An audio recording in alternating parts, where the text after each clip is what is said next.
옛날 부처님 계실 당시에 부처님의 제자 중에서 주리 반득하라는 사람이 있었습니다. 여러분들도 잘 알고 있는 그런 사람입니다. 주리 반득하는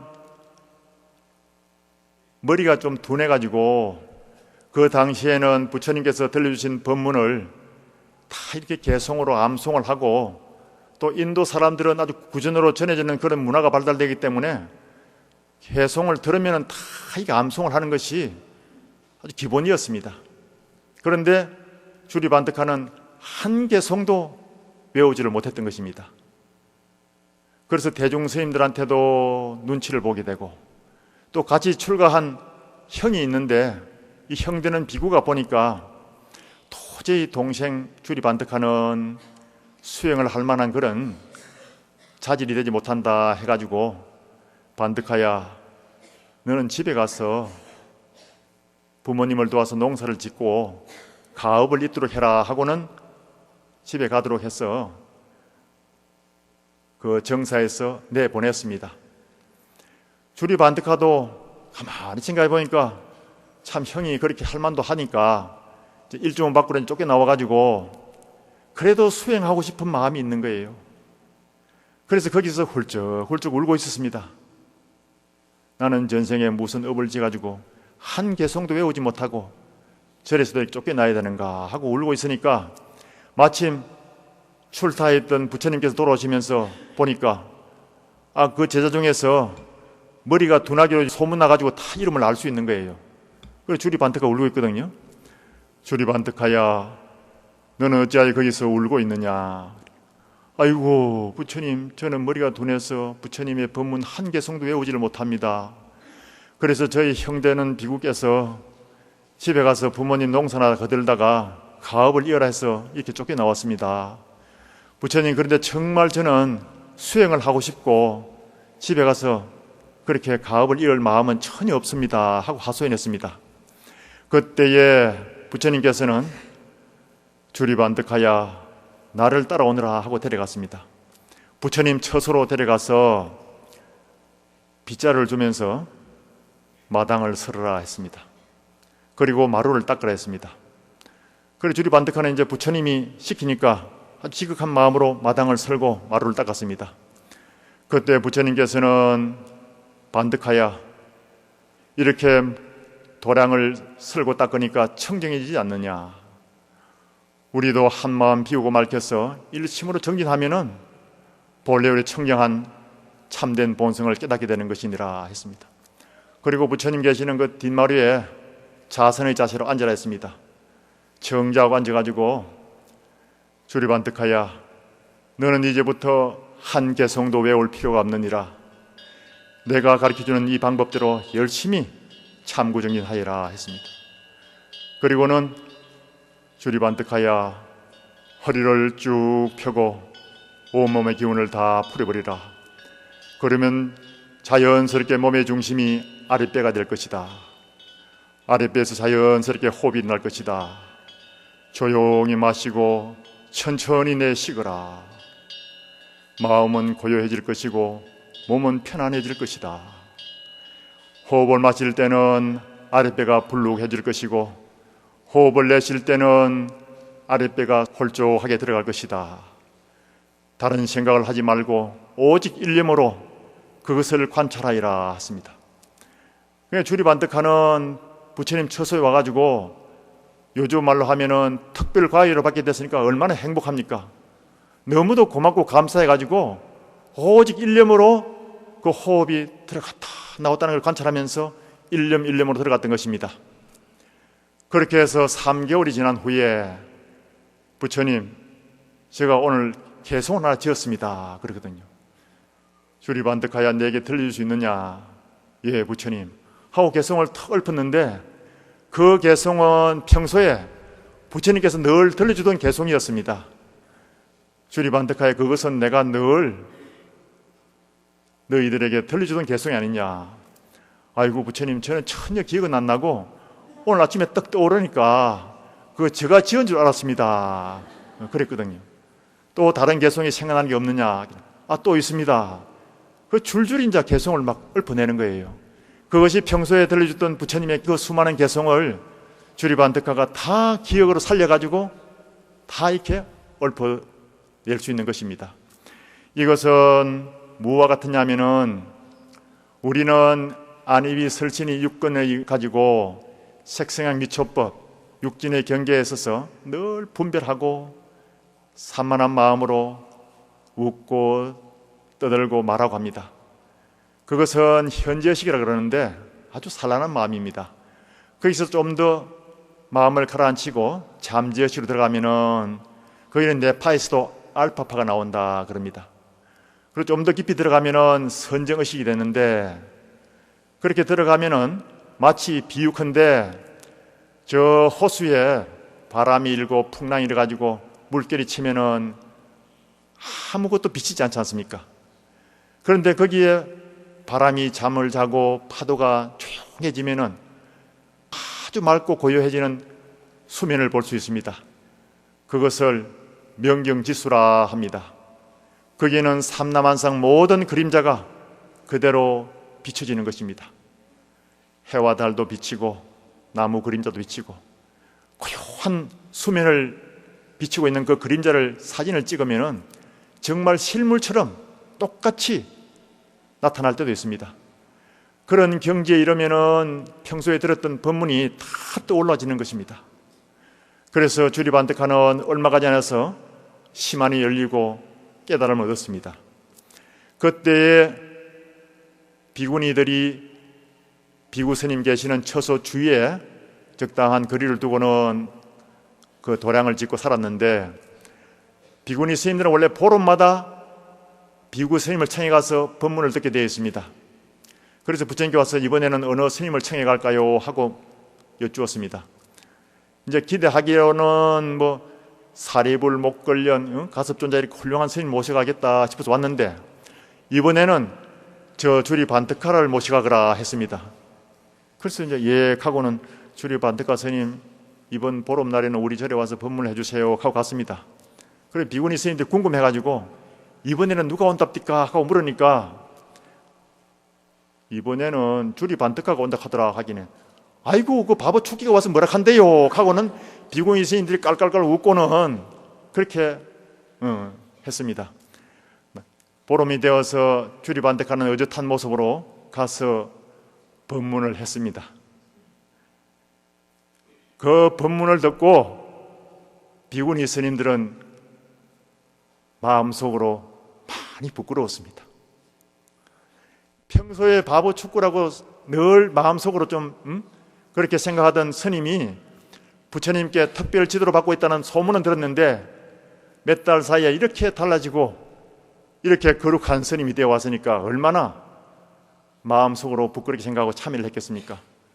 그리고 비구니 스님들도 열심히 분발해가지고 의도하면 되겠구나 하고는 열심히 아주 정진했다는 그런 기록이 남아 있습니다. 법문을 듣고 수행하는 것은 콩나물에 물 주는 것 같습니다. 콩나물에 물을 주면은 콩나물 키워본 분들은 아실 것입니다. 콩나물 시루는 밑바닥이 뿡뿡 뚫려 있습니다. 구멍이 나 있는데 거기다 집을 깔고는 콩을 수북히 넣고 물을 늘 자주 줍니다. 그러면은 물이 한 방울 남아있지 않고 다 밑으로 빠져버립니다. 그래도 물기운을 먹었기 때문에 때가 되면은 콩나물이 발화가 돼가지고 콩나물 시루 밖으로 수북이 자라옵니다. 그런 걸 보셨죠? 우리의 수행도 그런 것과 같은 겁니다. 여러분들이 이제 법문 듣고 나면 집에 가서 그러잖아요. 아이고 오늘 그 스님 법문 참 잘하더라 하잖아요. 그러니 가족들과 친구들이 아이고 오늘 바빠서 못 갔는데 뭐라 갑디까 보살님 하면은 아이고 막 잘하기는 잘하는데 다 이자쁘다 그러거든요. 그래도 법문들은 그것은 선건으로 남아있는 것입니다. 콩나물이 물을 다 밑으로 흘려버린 것과 똑같이 다 까먹어버렸지만은 우리 마음속에는 선건으로 남아있기 때문에 그것이 언젠가 때를 만나면은 씨앗이 발화가 되고 꽃을 피우고 열매를 맺는 것입니다. 그래서 수행하는 것도 같아요. 참선하시는 분들도 한 달, 두 달, 석 달, 한 철을 채워도 별로 남는 게 없어요. 아이고, 나는 참선할 근기가 못 되는가 보다 이렇게 또 생각하고 진로를 바꾸는 분도 계세요. 나는 뭐 다란이나 독송해야겠다 이렇게 생각하고 또 연불 하는 분도 계시고 독경, 사경하는 분이 계시는데, 수행도 늘 꾸준히 하다 보면은 콩나물에 물주름과 똑같은 이치로 어느 시절에 때를 만나면은 발화가 돼가지고 어느 날 집중이 되고 산미에 들고 또 우리의 해안이 확 열리는 그런 좋은 시절을 맞게 되는 것입니다. 이런 법문을 들으면 열심히 정진해야 할 것입니다. 아시겠죠? 그리고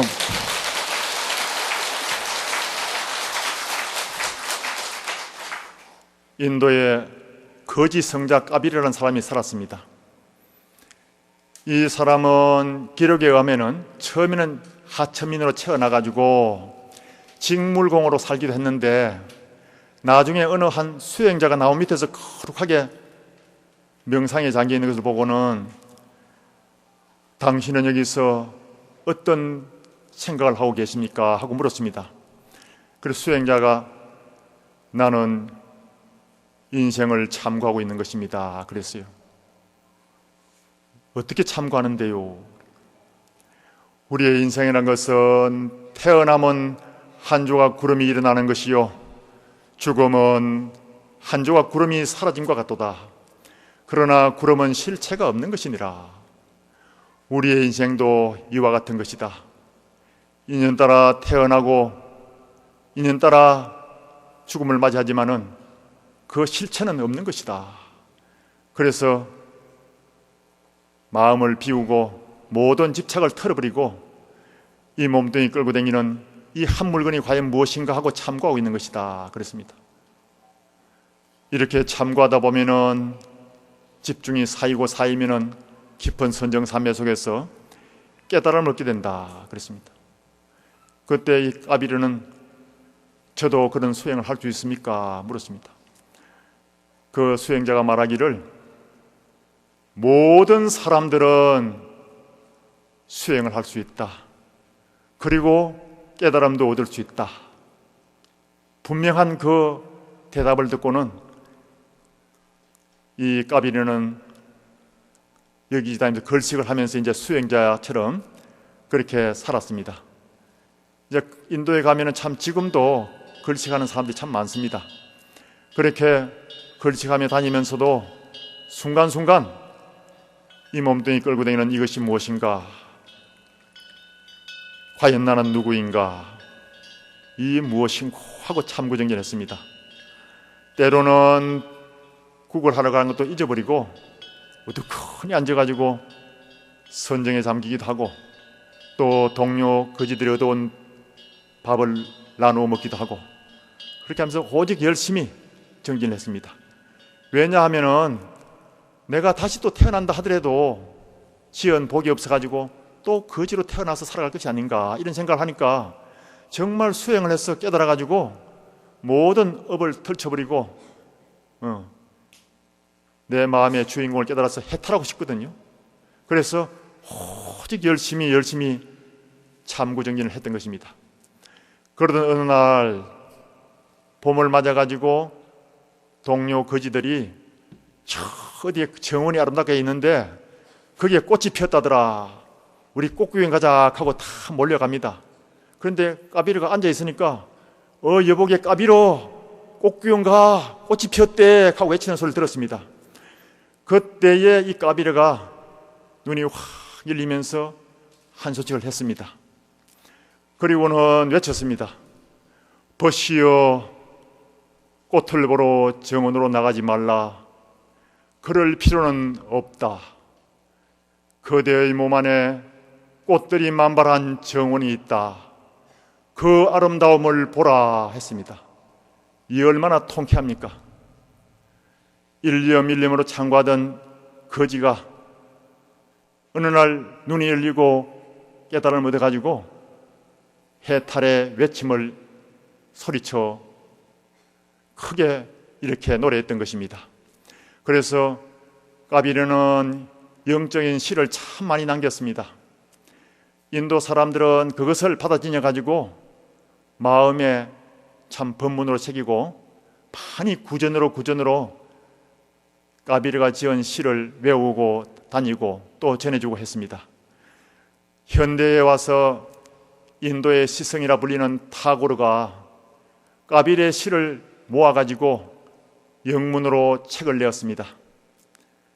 그래서 그 영문으로 번역된 시가 세계 각국으로 보급돼 가가지고 수많은 독자들이 감명을 받고 그 시를 듣고서 마음속에 큰 깨우침을 받았다고 합니다. 그래서 거짓 성자 까비르라고 추앙을 받게 된 것입니다. 여러분, 이런 사례를 들어보더라도 열심히 정진해가지고 우리도 이 거짓 성자 까비르처럼 정말 참구정진하면 누구나 다 깨달을 수 있다는 자신을 가지고 정진하셔야 됩니다. 한국에는 선지식 스님들이 수행자들에게 옛날부터 수행자 5개를 들려주셨습니다. 여러분도 다 같이 합장하시고 수행자 5개를 한번 마음속에 새겨봅시다. 수행자 5개. 첫째는 말을 많이 하지 말라. 둘째는 음식을 적게 먹어라. 셋째는 잠을 적게 자라. 넷째는 책을 보지 말라. 다섯째는 돌아다니지 말라. 합장 내리십시오. 말을 많이 하게 되면은 기도한다든가 정진했을 때에 그 정진의 힘이 흩어져 버립니다. 말을 하지 않고 조용하게 휴식을 취하든가 산책을 하다든가 하면은 그 정진의 힘이 머리에 오래 남아 있습니다. 그래서 선언에서는 무건을 강조하는 것입니다. 우리 송강사 수련대에서도 무건을 시키는데 수련생들이 그럽니다. 평소에 그렇게 쓸데없는 말을 많이 하게 됐다는 것을 보고 깜짝 놀랐답니다. 여러분께서도 정진하는 마음으로 내면의 세계에서 자기 자신을 탐구하면서 가끔 침묵을 지키고 또 말을 아껴서 할 필요가 있는 것입니다. 말을 많이 하면 구업을 많이 짓잖아요. 그런데 정진하는 사람은 구업도 짓지 않고 자기 내면을 관조하기 때문에 침묵을 지킬 수 있는 것입니다. 음식을 적게 먹어라. 소식을 하면은 장이 맑아지고 피가 맑아집니다. 그래서 공부에도 큰 도움이 되는 것입니다. 잠을 적게 자라. 8시간을 잠을 자야 된다 하는데 8시간 잠 다 자고는 공부할 수가 없어요. 우리 선언에서는 새벽 2시에 일어나가지고 수행에 들어갑니다. 보통 한 4시간 내지 5시간 잠을 잡니다. 그래도 이렇게 건강하잖아요. 여러분께서도 마음 공부를 하겠다, 내가 정말 기도를 하고 싶다, 수행을 하고 싶다 할 때는 잠을 아껴가지고 그 시간에 공부를 해야 한다는 그런 마음을 먹어야 됩니다. 그때에 발심이 되는 것입니다. 부처님의 가르침과 경전의 내용은 발심, 수행, 성불로 이어집니다. 그렇게 마음을 다져먹을 때 발심이 되고 그것이 또 수행으로 연결되고 깨달음을 얻는 성불로 나아가는 것입니다. 불자님도 그렇게 하시고 공부를 열심히 하겠다는 마음을 먹어야겠지요. 책을 보지 말라. 처음에 이제 책을 보지 말라 하다가 해서 뭐 책을 안 보는 게 아니고 처음에 불자가 되면은 기본 교리는 익히시고 그리고 경전도 좀 보고 난 뒤에는 경전이라는 것이 저 상봉에 올라가는 지도와 같은 것입니다. 저 산에 올라갈 수 있는 약도를 그리 놓은 것이 바로 경전입니다. 그래서 경전은 달을 가리키는 손가락이다 그랬습니다. 책만 자꾸 보면은 지식의 노예가 되기 쉽습니다. 특히 명상서적이 많이 나왔는데 그걸 보면은 다 마음 깨달아라는 것이지 특별한 내용이 있는 것도 아닙니다. 그래서 수행하기 또 마음 먹으면은 어느 정도 기본 교리를 익히고 경전도 공부했으면은 그때부터 이제 한 발 두 발 산 정상으로 걸음을 옮겨 놓는 그것이 참 중요하다는 것을 알아야 됩니다. 그래서 부처님께서도 많이 아는 것보다도 한 가지를 행하는 것이 참으로 중요하다 했습니다. 돌아다니지 말라 그랬습니다. 우리 보면 이제 모임에 참 많이 가잖아요. 동창회도 가고 개 모임에도 가고 또 이제 뭐 성지순례도 많이 떠나고 여행도 많이 다니는데 가장 거룩한 여행은 삼매입니다. 자기 속에 있는 부처님을 칭견하기 위해서 날마다 순례자의 길에 나서 가지고 정진하는 그 마음, 그것이 가장 거룩한 여행인 것입니다. 그래서 아까 그 거지 성자 까비르처럼 자기 속에 있는 정원을 보라는 것입니다. 옛날 어느 수행자가 30년 동안 성스러운 땅을 찾아서 헤매고 다녔답니다. 30년 지난 다음에 나는 내 몸보다도 성스러운 땅을 발견하지 못했다 그랬습니다. 왜냐? 내 몸은 내 마음을 담고 있기 때문에, 내 마음이 곧 부처이기 때문에 그렇게 해서 생각을 접고 내면에 계시는 부처님을 칭찬하기 위해서 열심히 수행정했다는 그런 기록이 있습니다. 불자님도 그렇게 열심히 정진해야 됩니다. 저는 처음에 선방에 가가지고 수행할 때에 선방에 가서 가만히 보니까 선지식 큰 스님들이 연세가 70, 80세가 되기 때문에 얼마 있지 않으면은 저 도인 스님들이 다 열반에 드시고 세상을 떠나시게 되겠구나 하는 생각이 들었습니다. 그래서 저 큰 스님들이 떠나시고 나면은 어디 가서 그 고귀한 법문을 들을 수 있겠는가 싶어가지고 큰 스님들을 찾아다니면서 한 철 한 철씩 정말 한 10년 동안 제 방에 스님들을 찾아다니면서 수행정진을 했습니다. 그렇게 해서 우리 한국에 있는 큰 스님은 다 참방하면서 한 철씩 지냈는데 한 10년이 지나고 나니까 이제는 어디 가서 한 10년을 콕 눌려 살면서 참구정진을 하고 싶은 마음이 났습니다. 그때 선택한 것이 해발 800m쯤 되는 지리산 칠불사 선원입니다. 거기에 가가지고 한 10년을 산문 밖을 나오지 않고 정진하였습니다.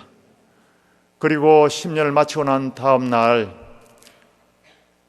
회향을 하면서 내가 저 뒤산 봉우리 반야봉에 올라가가지고 산보님께 감사한 마음도 기도하고 또 앞으로 열심히 정진하겠다는 발언도 해야겠구나 하고는 마침 비가 오는데도 우비를 서고 산으로 올라갔습니다. 산 정상에 올라가니까 거기는 또 햇빛이 짱짱 나면서 구름이 확 개어 있는 겁니다.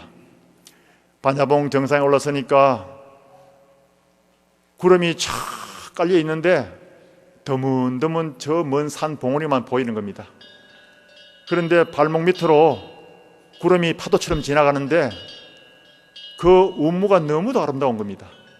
그래서 손으로 이렇게 한 움큼 움켜쥐니까 그 구름은 아무 실체가 없는 것입니다. 우리의 인생도 이와 같은 것이겠구나.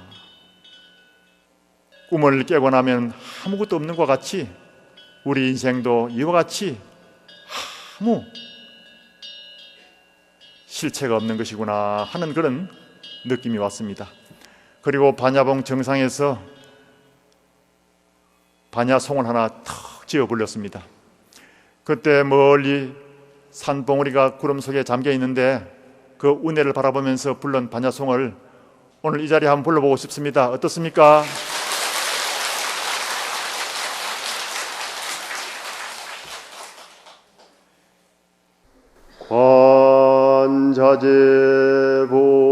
관자재보살이 지혜의 완성을 실천할 때에 이 몸뚱이가 비어섬을 비추어 보고 온갖 괴로움을 다 여의었느니라.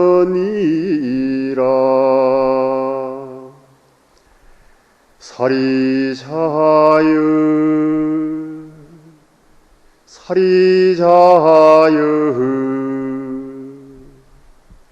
삼라만상 모든 물질이 비었느니라 비어섬이여 본래 한 물건도 없느니라 없섬이여 보이지 않는 세계에서 보이는 세계로 모습을 나타냈다가 그 인연 타면 보이지 않는 세계로 돌아가나니 그리하여 있는 것이라 해도 있는 것이 아니요 없는 것이라 해도 없는 것이 아니니라. 과거 현재 미래의 모든 부처님들도 이 묘한 진리를 깨달아서 성불하셨네. 사리자여 사리자여 우리도 한 생각 비우고 밝혔어 나고 죽음이 없는 세계 너와 내가 둘이 아닌 무아의 경지 그 영원한 세계로 향해서 가자 가자 어서 가자 닐바나로 어서 가자 가자 가자 어서 가자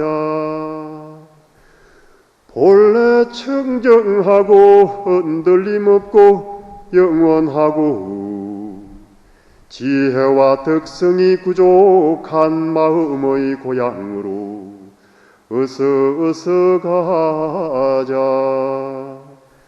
가자 가자 어서 가자 깨달음의 세계로 향해서 어서 가자.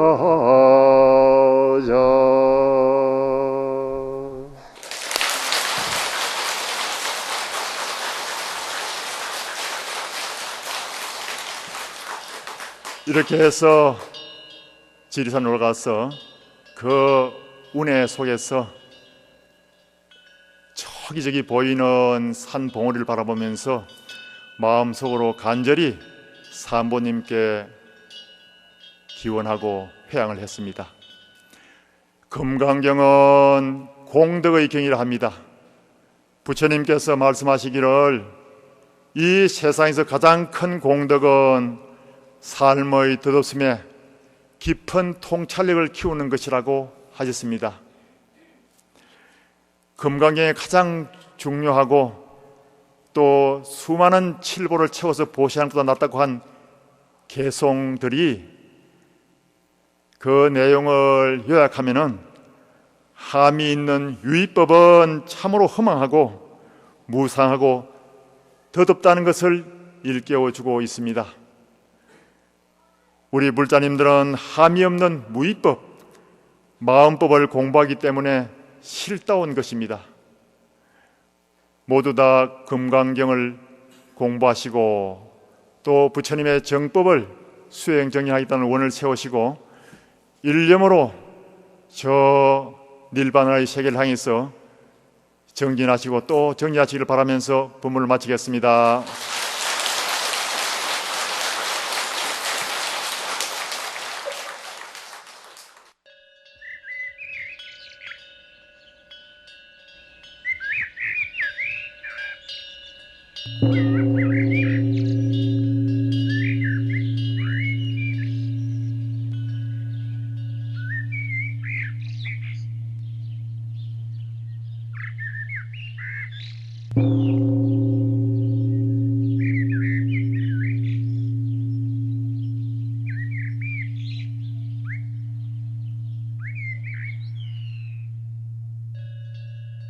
가자